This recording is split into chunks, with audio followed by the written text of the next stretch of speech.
Bonjour Général Chauvency. Bonjour. Hommage rendu ce dimanche par Volodymyr Zelensky à la résistance ukrainienne. Nous avons arrêté, dit-il, et je le cite, la plus grande force contre l'humanité de tous les temps, et le président ukrainien de promettre à nouveau que toutes les villes, tous les villages occupés aujourd'hui par la Russie seront récupérés. Personne ne sait lire dans l'avenir évidemment, mais pensez-vous que cela soit réalisable et à quelles conditions ?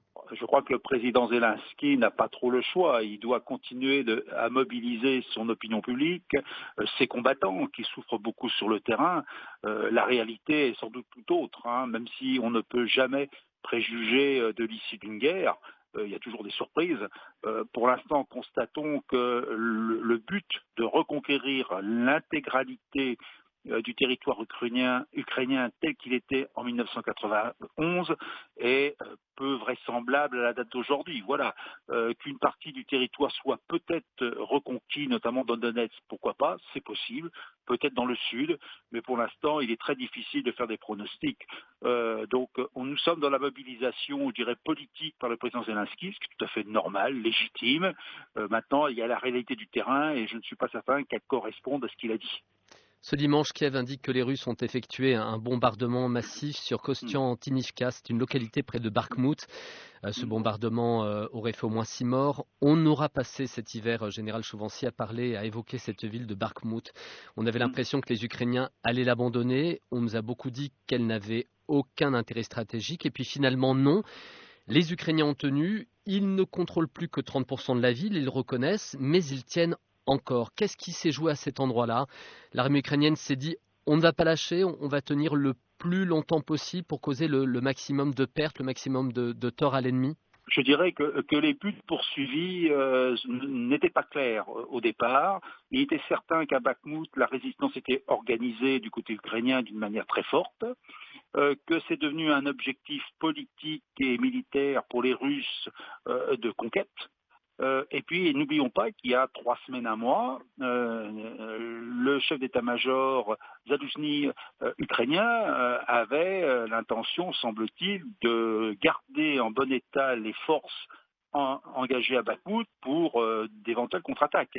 Donc, d'abandonner la ville qui, justement, n'avait pas un intérêt militaire majeur. D'autant que l'armée ukrainienne s'était redisposée derrière Bakhmout, donc sur des collines à l'ouest, en mesure de résister à une progression russe. Voilà. En revanche, il est très clair, puisque le général chef d'état-major a été repositionné dans la hiérarchie, que n'a pas été sa solution n'a pas été approuvée par le pouvoir politique, et en l'occurrence, le président Zelensky a manifesté son envie, je dirais, de garder Bakhmout à tout prix, quelles qu'en soient les raisons, d'abord politiques sans aucun doute. N'oubliez pas qu'à cette époque-là, quand les combats ont commencé, on était à l'anniversaire d'1 an de l'invasion, donc déjà il ne fallait pas que cette vie tombe pour cette date-là. Et c'était précisément l'objectif de M. Prigojine, le chef de Wagner, qui voulait offrir cette victoire pour ce premier anniversaire au Kremlin, à Vladimir Poutine. Oui, vous avez tout à fait raison. Il y avait un objectif russe de prendre la ville de Bakhmout pour la date anniversaire de l'invasion, et c'était un échec. Une fois que l'échec a été constaté, on aurait pu penser qu'effectivement les troupes ukrainiennes, qui étaient quand même soumises à forte pression, se replient. Voilà. Le pouvoir politique en a décidé autrement, les militaires se sont inclinés et tous ont accepté finalement des pertes importantes encore jusqu'à aujourd'hui, même si on ne les connaît pas exactement, mais on sait qu'à Bakhmout les pertes sont très importantes et la question qu'on pourra se poser c'était est-ce que ça en valait la peine ? Alors, si c'est pour épuiser l'armée russe, sans doute.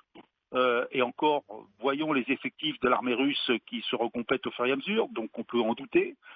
Un moyen de fixer les Russes, c'est vraisemblable, pour préparer une contre-offensive ailleurs. Voilà, on en est aujourd'hui. Donc, on le saura après la guerre si vraiment le sacrifice voulu par le pouvoir politique ukrainien valait la peine d'être subi. Général Chauvency, vous parlez des effectifs russes qui se complètent, qui se renouvellent. Je lisais ces derniers jours les propos d'un officier ukrainien qui disait on a un besoin pressant de nouvelles armes, d'essayer d'avoir un avantage technologique parce qu'en face, la Russie, elle a pour elle l'avantage de l'importance de sa population. D'un côté, on a un pays de 140 millions d'habitants, la Russie, puis de l'autre, l'Ukraine qui aujourd'hui doit compter moins de 40 millions d'habitants. La Russie, elle Elle a la possibilité d'envoyer toujours plus d'hommes au front. Même s'ils tombent, elle peut faire de nouvelles vagues comme ça. Alors théoriquement, effectivement, l'armée russe est susceptible d'envoyer de nombreux soldats. Maintenant, n'oublions jamais que la valeur d'un soldat, ce n'est pas forcément le nombre. Le nombre peut contribuer à la victoire. Mais la vraie valeur du soldat, c'est pourquoi il se bat et quel engagement il est prêt à avoir dans ce combat. Remarquons quand même que du côté ukrainien, la volonté de défendre leur territoire, finalement, donne une force morale et donc finalement militaire aux Ukrainiens que les Russes n'ont pas. Rappelons-nous les mobilisés éventuels qui ont quitté la Russie et qu'on a laissé partir, ce qui me surprendra toujours. Rappelons-nous aussi effectivement ces 300 000 mobilisés qui finalement arrivent sur le terrain au fur et à mesure. Donc c'est à l'avantage effectivement d'effectifs en ressources humaines de la Russie, mais je ne suis pas certain que la population russe accepte ça pendant très longtemps, même si les retours de terrain de témoins en Russie disent les Russes ne veulent pas perdre. Donc, pour l'instant, l'acceptation du sacrifice humain du côté russe est toujours valable, mais est-ce que tous les effectifs qui sont annoncés seront au rendez-vous et de bonne qualité? C'est un autre sujet. Général Chauvency, dernière question. Les Ukrainiens réclamaient des chars. Ils reçoivent actuellement les Léopard 2, mais ils réclament à présent des missiles longue portée. C'est toujours, explique-t-il, pour réussir leur contre-offensive. On en a besoin, argumente-t-il, pour aller taper en profondeur derrière les lignes de fond, pour pouvoir viser les dépôts de munitions, les armes avant qu'elles ne parviennent sur le front. Pour l'instant, les Américains refusent.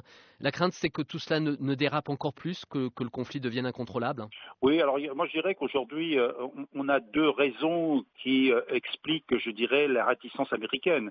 La première, c'est vrai qu'on l'entend depuis un an, éviter que le conflit dépasse les frontières de l'Ukraine, malgré les engagements de Zelensky et de ses généraux de ne pas le faire. Voilà, n'empêche qu'il y a eu des frappes et des attaques en Russie non revendiquées, ne l'oublions pas. Ce qui permet de ne pas dire que les Ukrainiens sont allés en Russie, mais ça a eu lieu. Bon, ça c'est le premier aspect. Maintenant, il y a un deuxième aspect qu'on peut évoquer.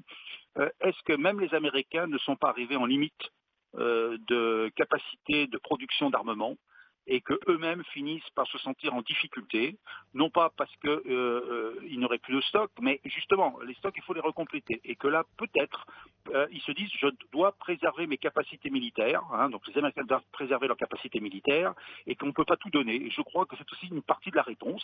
Ce n'est pas uniquement, finalement, la crainte de sortir des frontières de l'Ukraine vers la Russie, mais je crois aussi qu'il faut préserver les capacités militaires américaines qui pourraient être employées ailleurs dans le cadre d'aggravation de conflits, je dirais, au pluriel dans le reste du monde. C'est précisément ce qu'a dit le chef d'état-major américain ce week-end, Mark Milley, répondant à cette question sur les missiles longue portée. Il dit nous-mêmes, on n'en a pas beaucoup en stock. Voilà, je ne le savais pas. Ça prouve que finalement les militaires pensent un peu pareil et qu'ils sont assez bien formatés. Merci beaucoup, Général Chauvency, d'avoir répondu à ces questions pour nous sur Média 1. Je vous en prie. Bonne journée.